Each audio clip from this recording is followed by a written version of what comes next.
ಕನ್ನಡಕವನ್ನು ಒಂದು ಸಾರಿ ಫ್ರಿಜ್ಜಲ್ಲಿ ಇಟ್ಟು ನೋಡಿ, ಆಮೇಲಿಂದ ಆಗುವಂತಹ ರಿಸಲ್ಟನ್ನು ನೋಡಿದರೆ ಖಂಡಿತವಾಗಿಯೂ ನಿಮಗೇ ಖುಷಿಯಾಗುತ್ತೆ. ಇದರಿಂದ ನಿಮಗೆ ಬಹಳಷ್ಟು ಉಪಯೋಗ ಆಗುತ್ತೆ.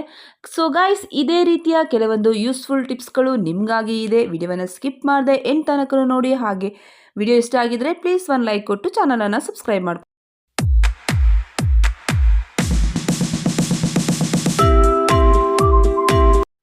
ಎಲ್ಲ ಮನೆಯಲ್ಲೂ ಚಾರ್ಜರ್ ವಯರ್ ಅಂತೂ ಇದ್ದೇ ಇರುತ್ತೆ. ಮೊದಲೆಲ್ಲ ಸ್ಯಾಮ್ಸಂಗ್ ಚಾರ್ಜರ್ಗಳು ಬರ್ತಾಯಿತ್ತು, ಜೊತೆಗೆ ಬಿ ಪಿನ್ ಚಾರ್ಜರ್ಗಳಿರೋದು. ಬಟ್ ಇವಾಗಂತ ಏನಾಗಿದೆ, ಎಲ್ಲ ಫೋನ್ಗಳಿಗೂ ಕಾಮನ್ ಆಗಿ ಸಿ ಪಿನ್ ಚಾರ್ಜರ್ಗಳೇ ಬರ್ತಾ ಇರೋದು. ನಾನು ತೋರಿಸ್ತಾ ಇದ್ದೀನಿ ನೋಡಿ, ಈ ಥರ USB ಬಿ ಪಿನ್ ಚಾರ್ಜರ್ಗಳು ಇವಾಗ ಬರ್ತಾ ಇಲ್ಲ, ಕಮ್ಮಿ.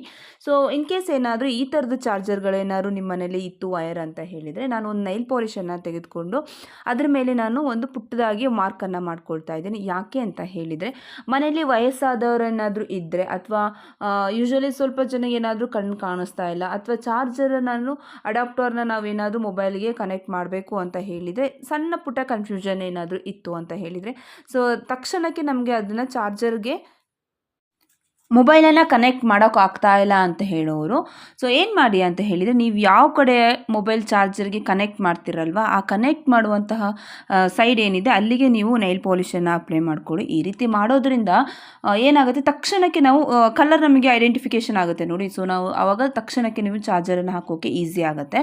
ಇದಂತೂ ವಯಸ್ಸಾದವ್ರಿಗಂತೂ ತುಂಬಾ ಹೆಲ್ಪ್ಫುಲ್ ಆಗಿರುತ್ತೆ. ಸೊ ಒಂದ್ಸಲ ನೀವು ಮನೇಲಿ ಟ್ರೈ ಮಾಡಿ, ಖಂಡಿತವಾಗಿಯೂ ನಿಮಗೆ ಇಷ್ಟ ಆಗುತ್ತೆ.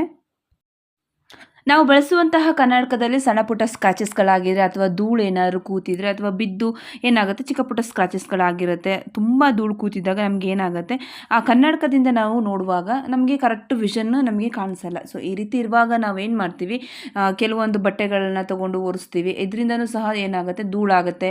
ಜೊತೆಗೆ ಬೇರೆ ಬೇರೆ ಬಟ್ಟೆಗಳಿಂದ ಒರೆಸಿದಾಗ ಏನಾಗುತ್ತೆ, ಸ್ಕ್ರಾಚಸ್ಗಳಾಗುತ್ತೆ. ಸೊ ನಮಗೆ ಅದಕ್ಕೆ ಏನು ಮಾಡಿರ್ತಾರೆ, ಕನ್ನಡಕದ ಬಟ್ಟೆ ಅಂತಲೇ ಕೊಟ್ಟಿರ್ತಾರೆ ಅಲ್ವಾ.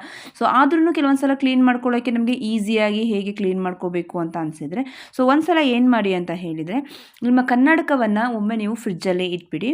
ಫ್ರಿಜ್ಜಲ್ಲಿ ಅಂತ ಹೇಳಿದರೆ ಮೇಲೆ ಫ್ರೀಝರ್ ಇರುತ್ತೆ ನೋಡಿ, ಅಲ್ಲಿ ಒಂದು 2 ಮಿನಿಟ್ ಇಟ್ಟರೆ ಸಾಕು. 2 ಮಿನಿಟ್ ಇಟ್ಟು ನೀವು ನೆಕ್ಸ್ಟ್ ಅದನ್ನು ನೋಡಿ, ನಾನು ನಿಮಗೆ ಇಟ್ಟು ತೋರಿಸ್ತಾ ಇದ್ದೀನಿ. ಏನಾಗಿರುತ್ತೆ, ಅದು ಒಂದು ರೀತಿ ಕಲರ್ ಚೇಂಜ್ ಆಗಿ ನೋಡಿ, ಮೊಬ್ಬು ಕಲರ್ ರೀತಿ ಆಗಿರುತ್ತೆ ಅಲ್ವಾ.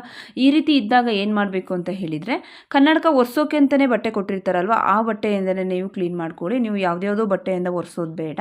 ಸೊ ಅದು ತುಂಬಾ ಸಾಫ್ಟ್ ಆಗಿರುತ್ತೆ ಅಲ್ವಾ. ಸೊ ಆ ರೀತಿ ಬಟ್ಟೆಯನ್ನು ತೆಗೆದುಕೊಂಡು ನೀವು ಏನು ನಿಮಗೆ ಮೊಬ್ಬಾಗಿರುತ್ತೆ ಆ ಕನ್ನಡಕ, ಚೆನ್ನಾಗಿ ಒಂದ್ಸಲ ಕ್ಲೀನ್ ಮಾಡ್ಕೊಂಬಿಡಿ. ಈ ರೀತಿ ಮಾಡೋದ್ರಿಂದ ಏನಾಗುತ್ತೆ, ಸೊ ಕನ್ನಡಕದಲ್ಲಿ ಇರುವಂತಹ ಧೂಳು ಮತ್ತು ಅದರಲ್ಲಿ ಏನಾದರೂ ಈ ಅಂಟು ಕಲೆಗಳೆಲ್ಲ ಇರುತ್ತೆ ನೋಡಿ, ಈ ಅಂಟು ಕಲೆಗಳೆಲ್ಲ ಈಸಿಯಾಗಿ ನೀಟಾಗಿ ಕ್ಲೀನ್ ಆಗುತ್ತೆ. ಸೊ ನಾವು ಈ ರೀತಿ ಮಾಡ್ಕೊಂಡಾಗ ಏನಾಗುತ್ತೆ, ಕನ್ನಡಕನು ತುಂಬಾ ನೀಟಾಗಿ ಕ್ಲೀನ್ ಆಗಿರೋದ್ರಿಂದ ನಮಗೆ ಅದು ಚೆನ್ನಾಗಿ ಕೂಡ ಕಾಣಿಸುತ್ತೆ. ಬೇಕಿದ್ರೆ ಒಂದ್ಸಲ ಟ್ರೈ ಮಾಡಿ ನೋಡಿ, ಇದ್ರ ರಿಸಲ್ಟ್ ನಿಮಗೇ ಗೊತ್ತಾಗುತ್ತೆ. ಸೀರೆಯನ್ನು ಮಡಚುವಾಗ ನೀವು ಈ ರೀತಿ ಮನೆಯಲ್ಲಿ ದೋಸೆ ಕಡ್ಡೆ ಅಥವಾ ಮಗ್ಚೋ ಕೈ ಅಂತ ಹೇಳ್ತೀವಲ್ಲ, ಈ ರೀತಿನ ಇಟ್ಕೊಂಡು ನೀವು ಒಂದು ಎಡ್ಜಲ್ಲಿ ಇಟ್ಟು, ಸೊ ನೀವು ಸೀರೆಯನ್ನು ಆರಾಮಾಗಿ ಫೋಲ್ಡ್ ಮಾಡ್ಕೊಳ್ತಾ ಬರ್ಬೋದು. ನೋಡಿ, ನಾನು ನಿಮಗೆ ವಿಡಿಯೋದಲ್ಲಿ ತೋರಿಸ್ತಾ ಇದ್ದೀನಿ. ಸೊ ಈ ರೀತಿ ನಾವು ಮಡಚ್ಕೊಳ್ತಾ ಬರೋದ್ರಿಂದ ಸೀರೆಯನ್ನು ನಾವು ಈಸಿಯಾಗಿ ಮಡಚ್ಕೊಳ್ಬಹುದು. ಸೊ ನಾವು ಬಿಗಿನರ್ಸ್ ಇದ್ದೀವಿ, ನಮಗೆ ಸೀರೆಯನ್ನು ಮಡಚೋಕೆ ಬರೋಲ್ಲ, ತುಂಬ ಕಷ್ಟ ಆಗುತ್ತೆ, ಒಂದು ಕಡೆ ಮಡಚಿದ್ದು ಇನ್ನೊಂದು ಕಡೆ ಬಿದ್ದೋಗುತ್ತೆ ಅಂತ ಅನ್ನೋರು ಏನು ಮಾಡಿ ಅಂತ ಹೇಳಿದರೆ, ಈ ರೀತಿ ನೀವು ಮನೆಯಲ್ಲಿರುವಂತಹ ಒಂದು ದೋಸೆ ಕಡ್ಡಿಯನ್ನು ಅದರ ಒಳಗಡೆ ಇಟ್ಟು ಸುತ್ತಲೂ ನೀವು ಸೀರೆಯನ್ನು ಸುತ್ತಕೊಳ್ತಾ ಬರಬೇಕು. ನಾನು ವಿಡಿಯೋದಲ್ಲಿ ತೋರಿಸ್ತಾ ಇದ್ದೀನಿ, ಸೇಮ್ ಅದೇ ರೀತಿ.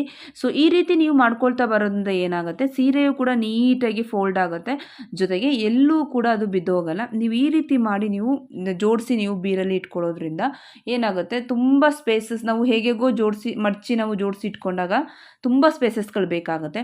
ಸೊ ಈ ರೀತಿ ಮಾಡಿ ಮಡಚಿ ನೀವು ಇಟ್ಕೊಳ್ಳೋದ್ರಿಂದ ತುಂಬ ಕಡಿಮೆ ಜಾಗದಲ್ಲಿ ನೀವು ಹೆಚ್ಚು ಸೀರೆಗಳನ್ನು ಜೋಡಿಸಿ ಇಟ್ಕೊಳ್ಬಹುದು. ಜೊತೆಗೆ ಏನಾಗುತ್ತೆ, ಒಂದು ನೀಟ್ನೆಸ್ ಆಗಿ ಕೂಡ ಇರುತ್ತೆ. ಸೊ ಬೇಕಿದ್ರೆ ಒಂದ್ಸಲ ಟ್ರೈ ಮಾಡಿ, ಇದ್ರ ರಿಸಲ್ಟ್ ನಿಮಗೇ ಗೊತ್ತಾಗುತ್ತೆ.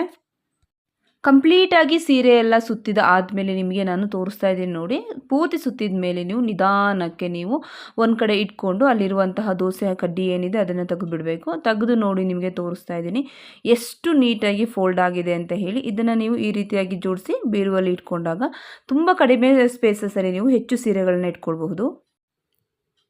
ಕಾಮನ್ ಆಗಿ ಎಲ್ಲ ಮನೆಯಲ್ಲೂ ಈರುಳ್ಳಿ ಇದ್ದೇ ಇರುತ್ತೆ. ಈ ಒಂದು ಈರುಳ್ಳಿಯನ್ನು ಬಳಸ್ಕೊಂಡು ಇವತ್ತಿನ ಒಂದು ವಿಡಿಯೋದಲ್ಲಿ ಏನು ಮಾಡ್ತಾ ಇದ್ದೀನಿ ಅಂತ ಹೇಳಿದೆ ನೋಡಿ. ಈರುಳ್ಳಿಯನ್ನು ನಾನು ಚಿಕ್ಕದಾಗಿ ಸ್ಲೈಸಸ್ ಆಗಿ ಕಟ್ ಮಾಡ್ಕೊಂಡಿದ್ದೀನಿ. ಸ್ಲೈಸಸನ್ನು ಮಾಡಿ ನಾನು ನನ್ನ ಮಗನ ಪಾದದಲ್ಲಿ ಇಟ್ಟು ಸಾಕ್ಸನ್ನು ಹಾಕ್ತಾ ಇದ್ದೀನಿ. ಯಾಕೆ ಅಂತ ಹೇಳಿದರೆ ನನ್ನ ಮಗನಿಗೆ ಶೀತ ಆಗಿತ್ತು. ಸೊ ಹಾಗಾಗಿ ಶೀತವನ್ನು ಹೋಗಲಾಡಿಸ್ಕೊಳ್ಳೋಕ್ಕೆ ನಾನು ಏನು ಮಾಡಿದ್ದೀನಿ ಅಂತ ಹೇಳಿದರೆ ಈ ಒಂದು ಈರುಳ್ಳಿಯನ್ನು ಕಟ್ ಮಾಡಿ ಪಾದದಲ್ಲಿ ಇಟ್ಟು ನಾನು ಸಾಕ್ಸನ್ನು ಹಾಕ್ತಾ ಇದ್ದೀನಿ. ಮಕ್ಕಳಿಗಿರಬಹುದು ಅಥವಾ ದೊಡ್ಡವ್ರಿಗಿರಬಹುದು ವಿಪರೀತ ಶೀತ ಆಗಿದೆ, ಕಮ್ಮಿ ಆಗ್ತಾ ಇಲ್ಲ ಅಂತ ಹೇಳೋರು ಸೊ ಒಂದ್ಸಲ ನೀವು ಏನು ಮಾಡಿ ಅಂತ ಹೇಳಿದರೆ ಈರುಳ್ಳಿಯನ್ನು ಕಟ್ ಮಾಡಿಕೊಂಡು ನೀವು ಪಾದದಲ್ಲಿ ಇಟ್ಟು ಸಾಕ್ಸನ್ನು ಹಾಕ್ಕೊಂಡು ನೈಟ್ ಎಲ್ಲ ಮಲಗಿ ನೀವು ಬೆಳಗ್ಗೆ ಇದನ್ನು ರಿಮೂವ್ ಮಾಡೋದ್ರಿಂದ ದೇಹದಲ್ಲಿರುವಂತಹ ಶೀತವನ್ನು ಈ ಒಂದು ಈರುಳ್ಳಿ ಏನು ಮಾಡುತ್ತೆ ಎಳೆಯೋಕ್ಕೆ ಸಹಾಯವನ್ನು ಮಾಡುತ್ತೆ. ಸೊ ಹಾಗಾಗಿ ನೀವು ಒಂದ್ಸಲ ಈ ರೆಮಿಡಿಯನ್ನು ಟ್ರೈ ಮಾಡಿ, ಖಂಡಿತವಾಗಿಯೂ ನಿಮಗಿದು ವರ್ಕ್ ಆಗುತ್ತೆ.